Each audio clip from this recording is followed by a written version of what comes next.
Hello, welcome to the Doc Dave Show. Today, the show, we are going to talk about musculoskeletal disorders. And we know that as general practitioners, we face lots of patients who come with multiple issues, joint issues, neck issues, back issues, and there could be any age group. So today, I thought maybe we should talk about this, about what things we can do to prevent this in the first place. And if you've got the problem, what else can you do? So Dr. Westman is with me today, Lisa Westman. She's a graduate of University of Johannesburg. She graduated in 2010. She moved to Australia just several years ago. She has done so many things in a specialty.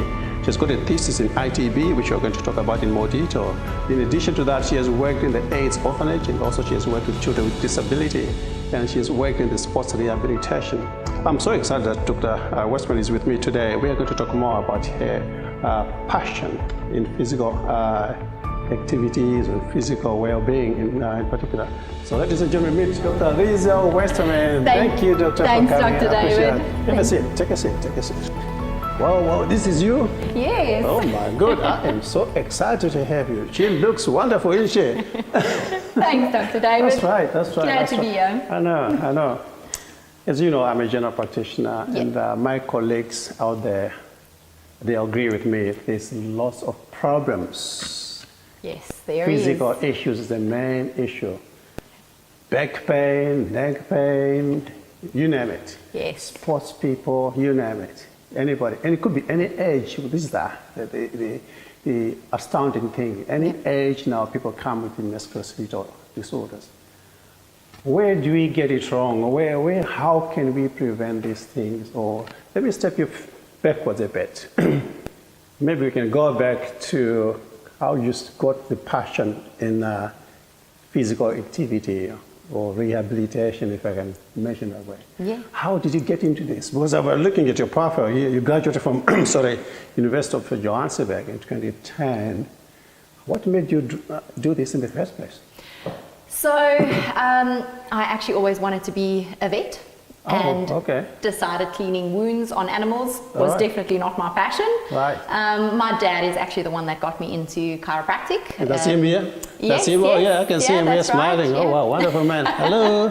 Okay, wow. And he's been having back problems. He ended up having a spinal fusion of his lumbar spine. And I think that always just pushed me to find out why. And I always felt that if I was a doctor, I could help my dad and maybe possibly prevent the surgery. That's right. So eventually, towards the end of year, I think you guys call it year 8 or year 10, sorry. That is when I decided chiropractic is going to be the next best thing. Graduated at the age of 18, matriculated, went into university straight away, and took me 5 to 6 years to complete the theoretical component, and I've completed my master's degree. So as a component of that, you have to do a full dissertation, which led me into a little bit more running. My running passion started way before I even Yes, we're going to come to that. We're going to come to that. You are very exciting here, very exciting. I can't wait. All right, you did a thesis in something called ITB. Could you just tell us a bit more about it? Yeah, of course. So ITB stands for iliotibial band, which is essentially part of your tensor fascia lata muscle that comes from the side of your leg, runs down, and it forms a tendon, attaches to the knee. And a lot of long distance runners, unfortunately, due to incorrect biomechanics, either from the feet, knee or hip or lower back, creates stress on this tendon, and that results in this whole syndrome of inflammation to a point that runners have to stop running sometimes. So I completed my thesis on that based on 3 different treatment protocols and the effects and outcome thereof. That's fantastic. You've done very well, very well.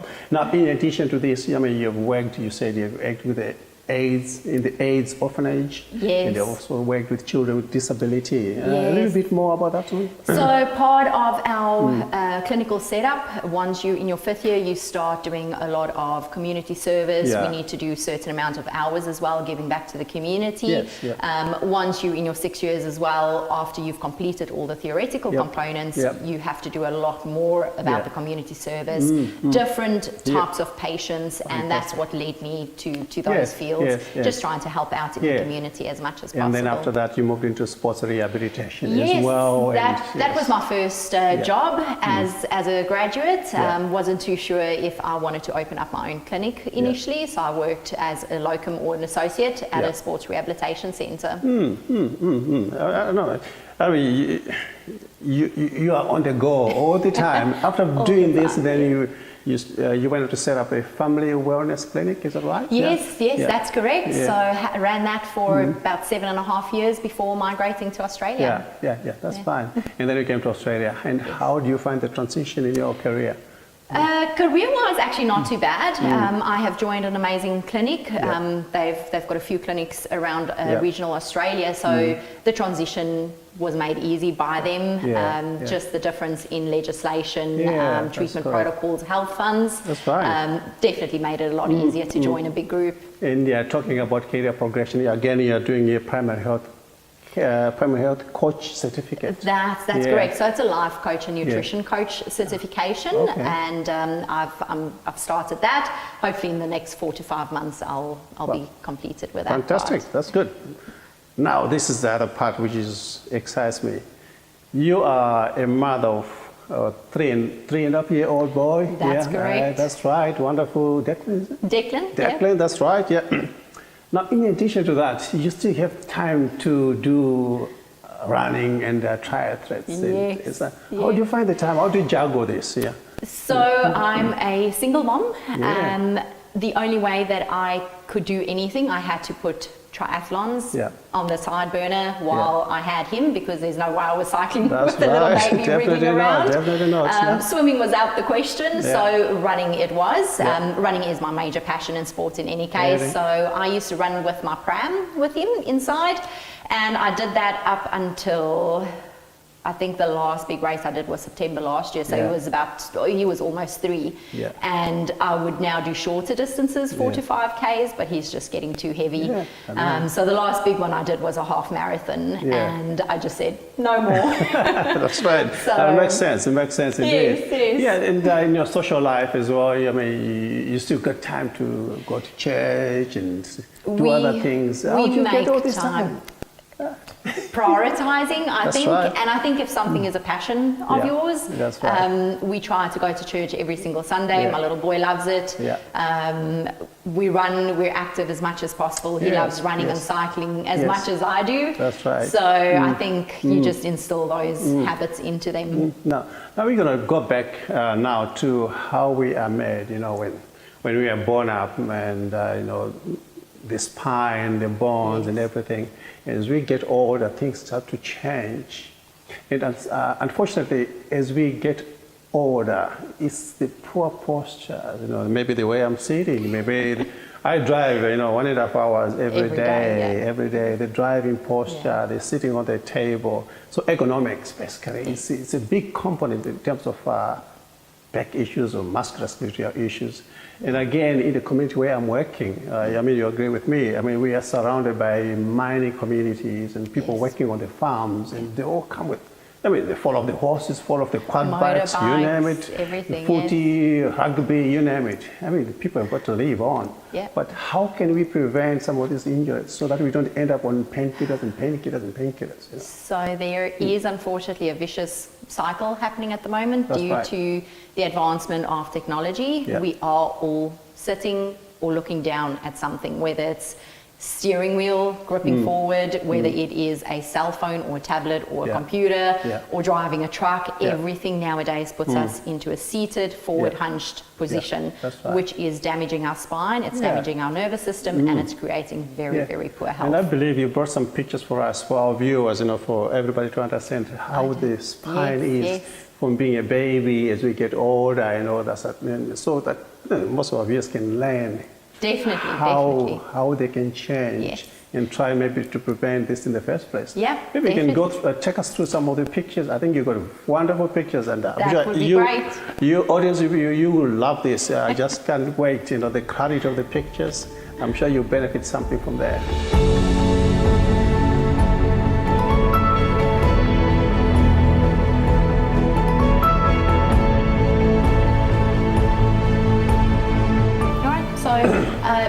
just so that the listeners are aware, this is an informative thing only. Please, it's not to diagnose. If you have any concerns at all about your posture or spinal health, please, they need to check in with their trusted healthcare professional. That's fantastic. And that's the same with any new exercise regime. Make sure that they know what to do, how to do it, and that it is applicable to them. That's fantastic. Yeah, I mean, if you go to any health concerns, as usual, speak to your doctor, go and see a doctor or local health practitioner and get some advice from there. This is not prescriptive, this is just informative, just sharing information. So bear in mind, you need to see your doctor. And Dr. Lizo here is going to, Westerman is going to take us through the spinal, normal spine, in the disorderly way of doing things and how we can prevent that. Talk us through, doctor. All right. So before we get into all the gory details, we've got to explain a little bit more from where I'm coming from, what we look at specifically. Correct. So the nervous system is your master control center, Right. and it's made up of your brain, your sense organs, your spinal cord, and all the nerves that branch throughout your body. That's correct. So once a joint in your body doesn't move correctly, specifically your spine, that lack of mobility actually creates inflammation or swelling around the joint, and it's that swelling that actually causes pressure or irritation on the nerves. Now, on every side of the vertebra in your body, from the top all the way down to your tailbone, there's little nerves on each side called the spinal nerves that comes off there. Now, it's often these nerves that get irritated or pressed on that is resulting in quite a lot of symptoms that you see, the back pain, the neck pain, the chronic symptoms. Correct. So as chiropractors, this is what we actually look at. So we look for that nerve interference. We want to clear up the joint misalignment. So basically just restoring natural movement back to the body, making sure that the inflammation reduces, and in that way, just getting the nerves basically to function at optimal and do what they do best. And you do a wonderful job, and we love you. I'm sure every doctor out there, GPs, everybody, all over the world, you love these guys. They help us a lot, you know, because sometimes we don't know what to do with the pain. You know, the people come in pain, they end up on opiates, dependency issues, and overdosing, you know, all those things. It all starts from what you're going to tell us. Yes. Okay. Prevention. Correct. Let's go through it. All right. So let's look at the most common complaints, Dr. David. You would know back pain, neck pain. Now, something that we have picked up associated with the back pain, 90% of the time people have associated symptoms. So it's not pure back pain, constipation. When you look at the neck pain and shoulder pain, it's headaches, migraines, nausea, vertigo. There's a whole range of symptoms that is associated, that is disrupting their lives. So more often than not, it's not just the chronic pain, it's everything else that goes with that. Each practice is different, depending on whether they treat pediatrics or geriatrics or sports-related injuries. In my practice specifically, these are the three most common things that I see. That's correct. Okay. So we are perfect designed human beings. All right. Whether you believe in God or whether you believe in evolution or a bit of both, we are designed to be perfect. Perfect structure, but that means we've got to keep that structure as optimally functional as possible. So as a baby, you're born with one single curve, which is a C-shaped curve. Now as the baby starts lifting its head, and that head needs to start being balanced on the shoulders, needing a proper balance in muscle tone, etc., that's when the first secondary curve starts to develop, which is your cervical lordosis or your neck curve. Then as the baby starts crawling and then going into a ambulatory position, so walking and running, between the ages of 12 to 18 months is the secondary formation of the curve completed, called the lumbar lordosis or the back curve. So once that baby gets to that position where they become walking and running, they need to maintain that posture. They're still growing, they're still developing. Those muscles and ligaments are not strong enough yet, and every single day that baby needs to do specific things to improve or keep that balance. That center of gravity is what we call it, that perfect balance and equilibrium. So if you look at that picture at the bottom with the toddler, we call it the deep squat or the toddler squat. If any adult that hasn't been practicing this tries to do that deep squat, their center of gravity shifts backwards and they fall onto their bum. And that's because of the lack of muscle balance that we have. Right, I've learned something here today. Keep going, doctor. All right, so this is something, if you want to improve your health and your spine or your joint functionality, look at a toddler and do what they do as much as possible.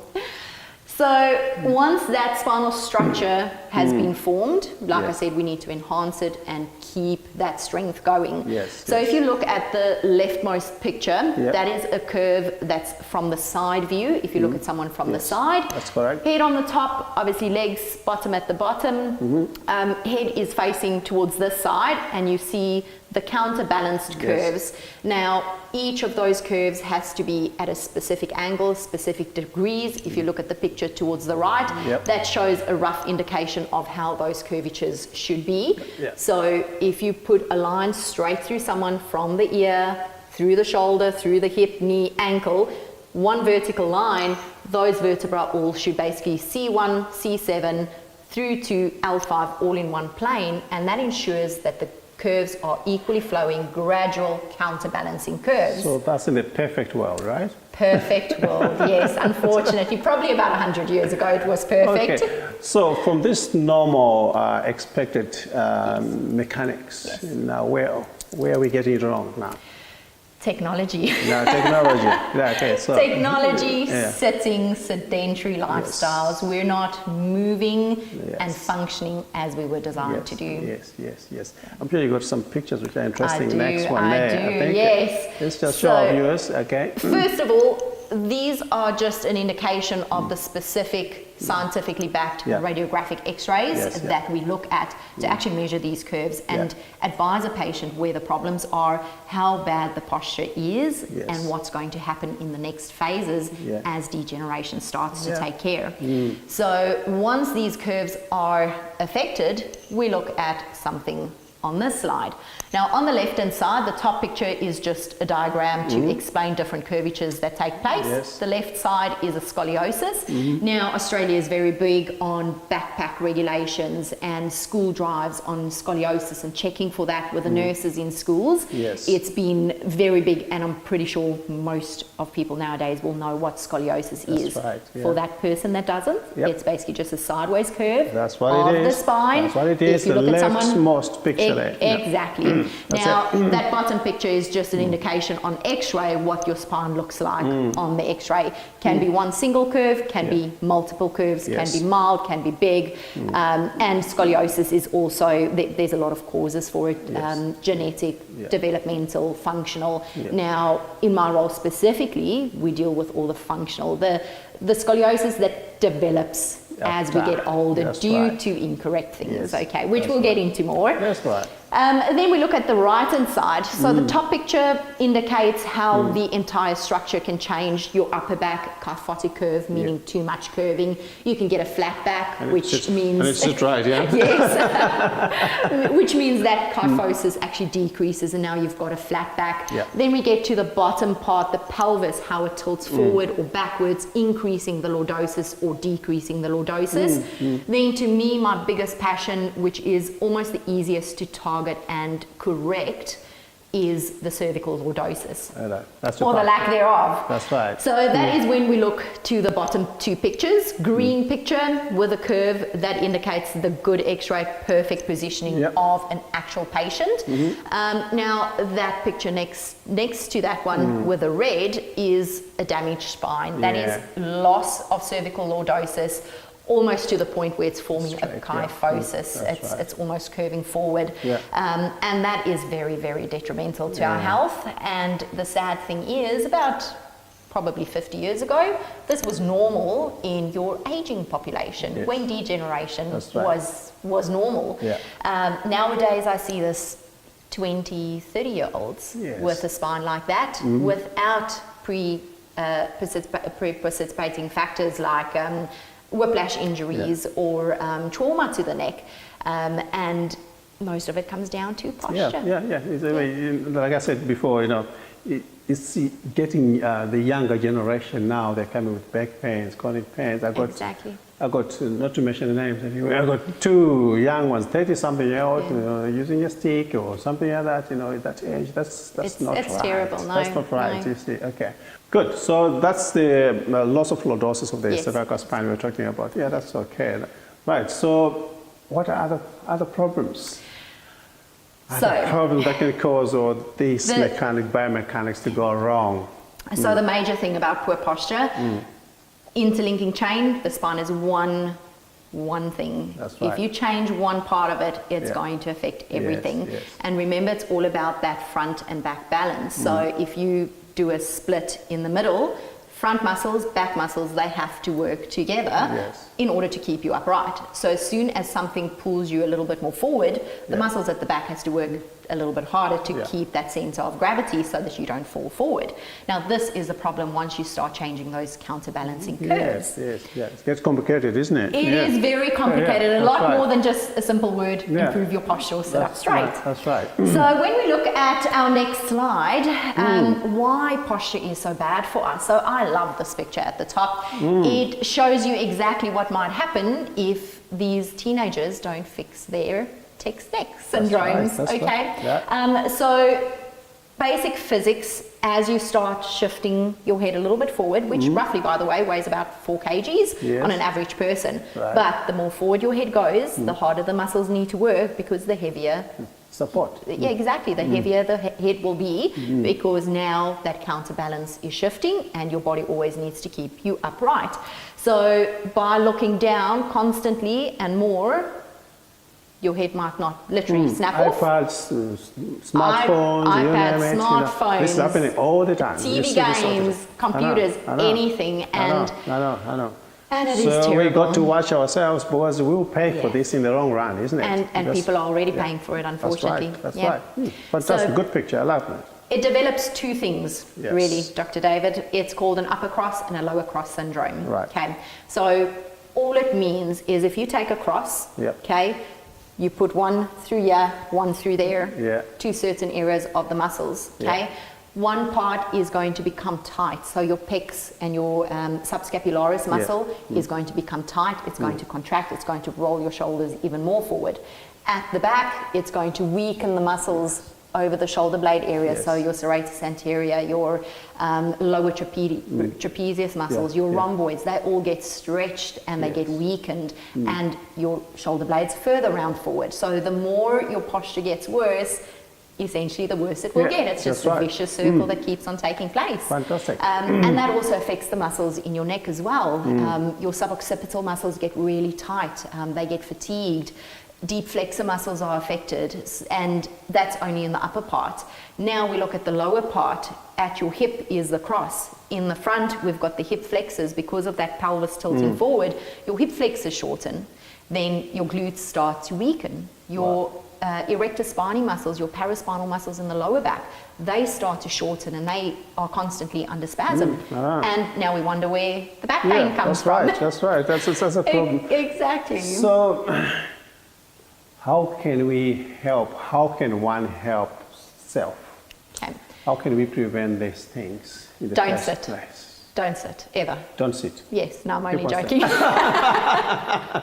Did you hear that? I didn't say it. Keep standing. Yes. So our bodies were not made to sit. We were designed to be active, to hunt, to climb, to forage for food. Nowadays, we drive everywhere. We sit on a chair and we watch TV. We sit at our desks. We don't take breaks when we drive to Charles Towers or back. I'm guilty of that. Because I see about 40 patients a day, and I'm in off the chair, up and down, maybe 100 or 150 times. And eventually, yes, it's going to give you get some back pain, neck pain, and I have to see the chiro as well once a month. I have to go there, and it's the worst night I've taken some Panadol, So that's it's all about bad posture. And I'm very, very guilty of that. Okay, so keep going. We all are, unfortunately. It's part of what our life and our society has become. No one knew the impact that cell phones and technology would have had on us 50 or 100 years ago, Right. but it's been developing at such an exponential rate, and if we don't keep up and actually stay at the forefront to try and resolve this issue, it is actually going to be the death of us, Yes. because it's just making our population sicker and weaker by the day. That's correct. So what we need to look at is obviously very, very specific corrective exercises Yes, to activate and strengthen the weak muscles Yes. to get the shoulders back. The core muscle is a very, very big factor. At the back, you've got your paraspinal muscles in the lower back. You've got the core muscle in the front of the spine. Yeah. They've got to be in that counterbalance position. Yes. So if the erector spinae is too tight, it's stretching your psoas muscle, the core muscle, and it's not working efficiently anymore. So we've got to strengthen that muscle. Yes. So we call it spinal or posture corrective exercises, which needs to be done under supervision, especially in the beginning, to make sure that you're doing it correctly. Make sure that whatever is going on in your body is the right exercises basically to do. So we wait for pain, then we see a doctor, then we go for chiropractor sessions. Well, what's the scenario here? So what we want to do specifically as chiropractors is prevent anything from coming on. So Yes. once pain is there, the damage has already taken That's place. right. Okay, pain is only a symptom, Yes. and it takes a very long time to get the nerves to actually fire that way, especially if it's something like a repetitive strain injury, Yes. which posture is. Yes. So we want to do preventative care. So that's why we do all of these health Yes. talks. That is why you do this awesome Yeah. show that you're doing. Thank you, thank you. So prevention is key. Is the If we key. can prevent it, it is Yeah. 10 times better. Yes. Now, someone our age, we have to correct things. We cannot prevent any longer because No. we've been in a certain posture. That's We right. are already probably in possession of a straightening curve in our neck. So we've got to now do corrective things, which is very simple to do. Takes a bit of time and practice, repetition and frequency. But the age group, the area that we want to target is our toddlers, is our babies. Parents come in to see me in practice, and I know to keep that child quiet, they give them a phone or a tablet, Yeah. and a little baby like we had on that first show, on that first slide, sitting in that squatting position, that's the position that a toddler should be in. Not hunched over like this, Yes. sitting on a phone or a Yes. device for 30 minutes or an hour. You see them all over in the shopping trolleys, and no matter where you go, there's always babies on So it's these the practical devices. part. It's the practical part. It Can is, you it is. snatch that iPad from the toddler? Can you snatch that? You can limit it. My little boy does not use an iPad. I have only now, he's just over 3.5, introduced a cell phone to him with a few specific learning games. Yes. He watches TV half an hour in the morning, sometimes an hour in the evening. If he doesn't sit up straight, I switch it off. It's as simple as that, Wow, and he there you knows. go. Yes, I'm a mean mother.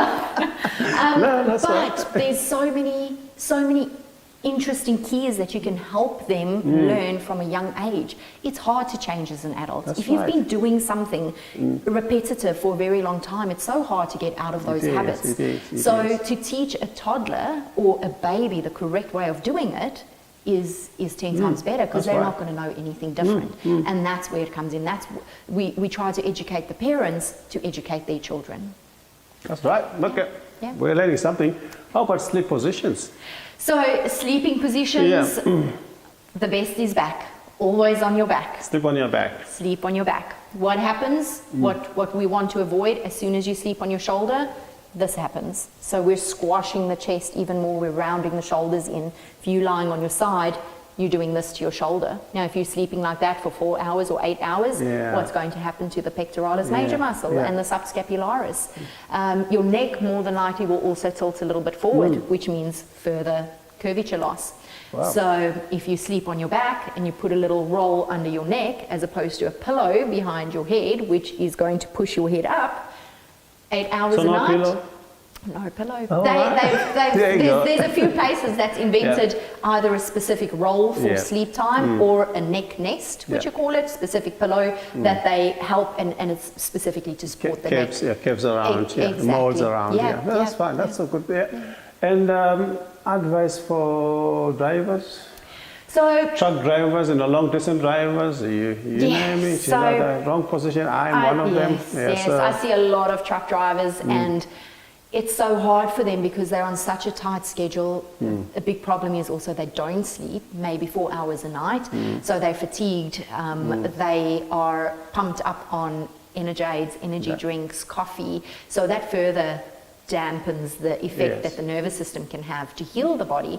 The best thing they can do is sit correctly because seats aren't designed for adequate ergonomics, and that's the big problem.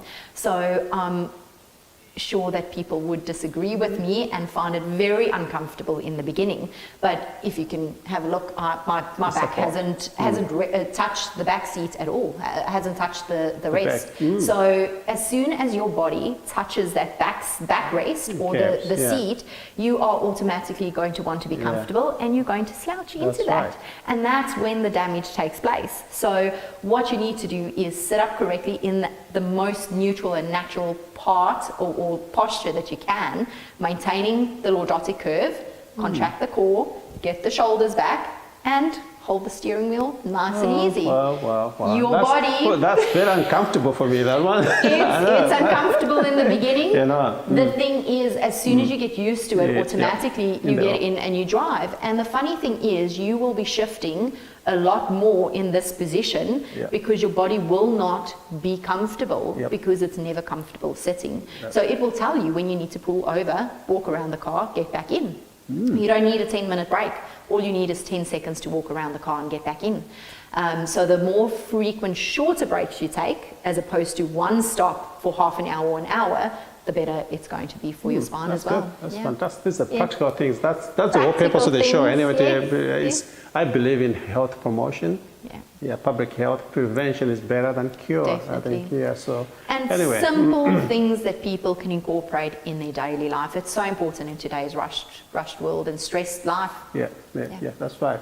So we talked about sleep, we got the driving, and we talked about tablets. Wow, fantastic. That's a nice narration in a nutshell for some things people can incorporate in their lifestyle. Basically, it's all about lifestyle issues. It is, yes. Falling off the bikes, falling off the quad bike, falling off the horses. I mean, that's something. Well, if it happens, it happens. It does. The thing is, people leave it. They need to be checked. They need to be rehabbed because in the past, the biggest curvature change was due to whiplash-associated injuries, which was left untreated. If you get it checked out, get it rehabbed properly, get the postural muscles working, you won't have that change take place. Yes. So physical therapy is key in a nutshell. Physical therapy, health and well-being of yourself, mind, your musculoskeletal positions. If it's at work, computers, the right height for your computer, and all those things. That's correct. Don't stretch out to reach out things, all those things. And it's so hard. I mean, I can spend 3 days talking just about posture. There's so many in-depth things that you can go into and correct. The easiest is they've got to be checked by a healthcare professional, be referred appropriately to someone who specializes in postural correction and ergonomics so that their workstation and everything can be checked correctly and given the correct exercises because nothing is a one glove fits all. Don't do it yourself. Don't look on the YouTube and just go and properly check. Have your own regime or your own physical therapy plan in place, okay? So that's fantastic, and appreciate your coming here, Doctor. Thank you for having me, Dr. David. Thank you for what you're doing, helping us, helping patients. I believe today, ladies and gentlemen, you have gained something, you have learned something. Until we meet again on the Doc Dev Show, keep well, keep exercising, and God bless you. Bye-bye for now. Thank you.